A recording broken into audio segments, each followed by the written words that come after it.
Co-presented by Vimal. बोलो जुबान केसरी. अमित शहांच्या सभेआधी राजकीय वातावरण तापलं. पुण्यात ठिकठिकाणी काँग्रेस आणि वंचितची निदर्शनं, तर काँग्रेस विरोधात भाजप कार्यकर्तेही आक्रमक. पोलिसांकडून काही आंदोलकांची धरपकड.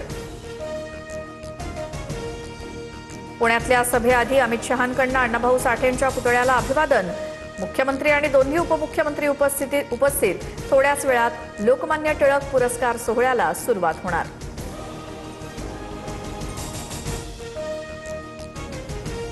उपमुख्यमंत्री एकनाथ शिंदे आणि सुनेत्रा पवार यांनी अमित शहांची भेट घेतली. मुख्यमंत्री फडणवीस देखील उपस्थित होते. भेटीत राजकीय घडामोडींवरती लक्ष. जालियनवाला बाग हत्याकांडानंतर देशात जंतर मंतर कांड घडलं. संजय राऊतांकडून अमित शहांचा जनरल कायर असा उल्लेख. तर ठाकरे आणि राऊतांना कांड करण्याचं काम चांगलं जमतं, नवनाथ बन यांचा टोला.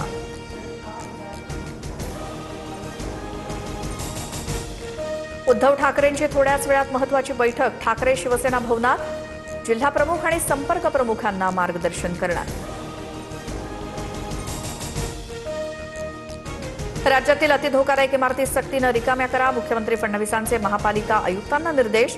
भिवंडी दुर्घटनेनंतर मुख्यमंत्र्यांकडून गंभीर दखल.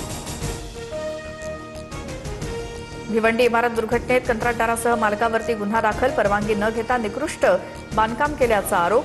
दुर्घटनेत 10 जणांचा मृत्यू. कॉक्रोच जनता पार्टीसह काही संस्थांच्या फॉरेन फंडिंगची चौकशी सुरू. राज्यामध्ये गृह विभाग आणि केंद्रामध्ये ईडीकडून फंडिंगची चौकशी. गैरवापर असल्यास कारवाई होणार. गृहराज्यमंत्री पंकज भोयर यांचा इशारा. भाजप नेते विजय चौधरी ऑडिओ क्लिप प्रकरणी चौधरींचा पीए यश टिपरे पुण्यातून ताब्यात. टिपरेनं ऑडिओ क्लिप व्हायरल केल्याचा संशय. आज न्यायालयात हजर करणार. छत्रपती संभाजीनगरचे 23 नगरसेवक अडचणीत. भाजपच्या 7 तर एमआयएमच्या 16 जणांवर अपात्रतेची टांगती तलवार. बेकायदा बांधकाम आणि अतिक्रमणावरनं नोटिसा. काश्मीरच्या कुलगाममध्ये दहशतवादी हल्ला. 2 स्थलांतरित कामगारांचा मृत्यू. दोघेही छत्तीसगडमधील रहिवासी होते. सुरक्षा दलाकडून हल्लेखोरांचा शोध सुरू. कॉमनवेल्थ गेम्समध्ये जुडो क्रीडा प्रकारामध्ये भारताची सुवर्ण कामगिरी. अस्मिता डे आणि हर्ष सिंहनं सुवर्ण पदकावर नाव कोरलं. तर भालाफेकमध्ये नीरज चोप्राला रौप्य पदक, तर यशवीर सिंहला कांस्य पदक.